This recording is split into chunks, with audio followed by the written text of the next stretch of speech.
what brought you to Auckland City first and foremost for the GK role?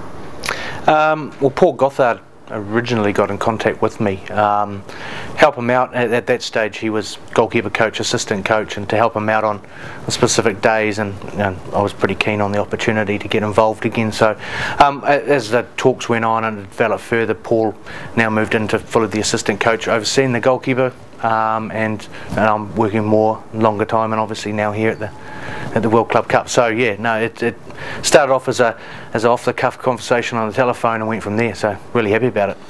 You're no stranger to domestic success and of course Club World Cups. You spent a period of time with our rivals, Waitakere. Yeah. Talk to us very briefly about that period of your career. Oh, that was with Chris Milicic, of course, and I'd worked with him previously as a goalkeeper coach, and again it was the opportunity to work at the highest level. So that was I guess it was the inaugural year, and then we came back a couple of seasons later and got the World Cup gig, and that was a World Club Cup gig, and that was against Ala.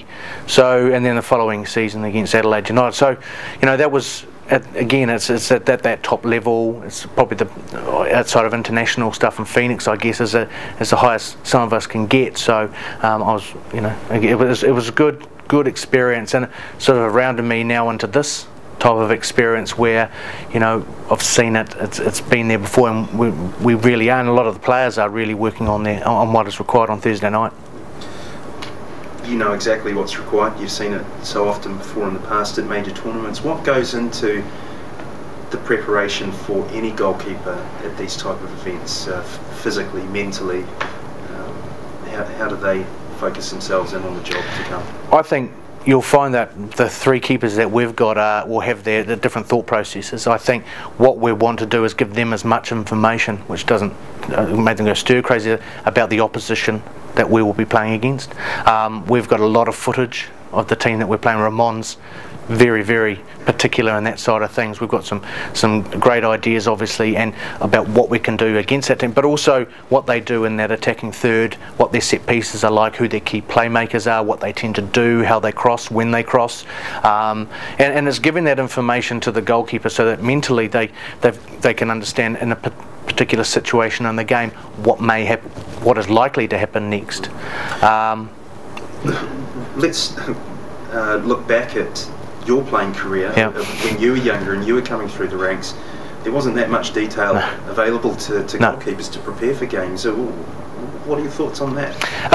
Well, yeah, you did right. I mean, I think when I was playing, and I don't play obviously as high as what these guys are doing now, but you know, it was all about the side would be different each week, and it was about you preparing yourself, and you had to not necessarily go out, but you had to very quickly identify the people that you were playing against. And you know, I mean, we've played against each other as well, but you get to know the people and what they do, and that. But you don't get the footage, and you don't get to analyse and sit down and cut it up into, you know, small snippets on a DVD type scenario. So you know, that was all what we can do now to prepare our players, and specifically goalkeepers, is far more than what I would have ever done. It was just basically on the day and who turned up, who you saw turning up with their bag and tracksuit, and where they're going to be playing today and whether they're warming up.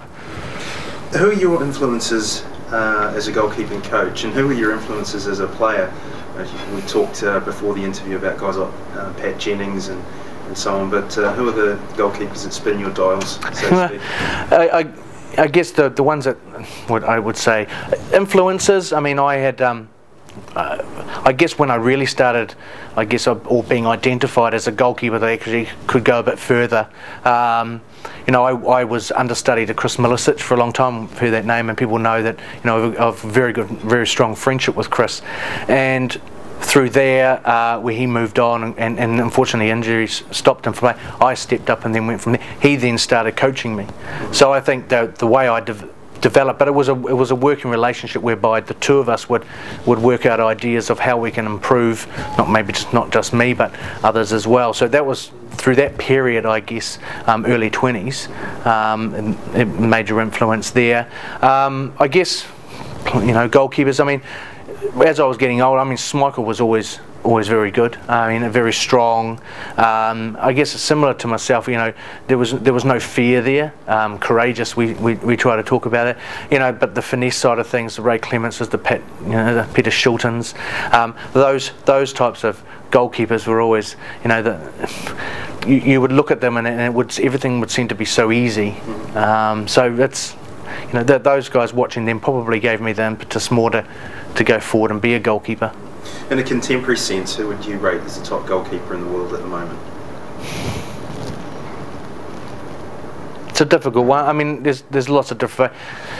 You know, Joe Hart would probably be one of, just for his ability. I've seen some. You know, and each goalkeeper has their moments. But across the board, across everyone at the moment, and people, it's argumentative, I guess, from one person to another. But at the moment, Joe Hart's probably one of the top goalkeepers that I don't mind watching. And I think his work ethic is outstanding, and his ability to play with, you know, with the back four, as we were talking about before. I mean, he works right alongside those players. Have you got any comments that you'd like to share in terms of the overall standard of goalkeeping in New Zealand? I know that we were talking at a club level that there's perhaps a dearth of talent coming through, but in the international ranks, you know, you have a number of goalkeepers that are all pushing each other, so there seems to be a high end where there's some talent but nothing coming through. Yeah, I think, yeah, you're right. I mean, if we look at the ladies section as well, there is some people that have played a lot of games for New Zealand, and we've got a lot of within the under-20s and the Olympic side of things, and it seems to be that there's where are these goalkeepers ending up, and you know, with respect, we look at the Phoenix, and we've got some very good goalkeepers, don't get me wrong, and they've all deserved to but where are we developing from, and how are we picking these kids out from, and what are we teaching them? You know, like I said to you before, there didn't seem to be one single coaching philosophy as such, if we can put it that way, like there is with senior coaching. But it's trying to, and channeling them in the right area. I think we've all got lots of ideas, and it'd be nice to maybe all the coaches to get around, goalkeeper coaches specifically, and really thrash it out.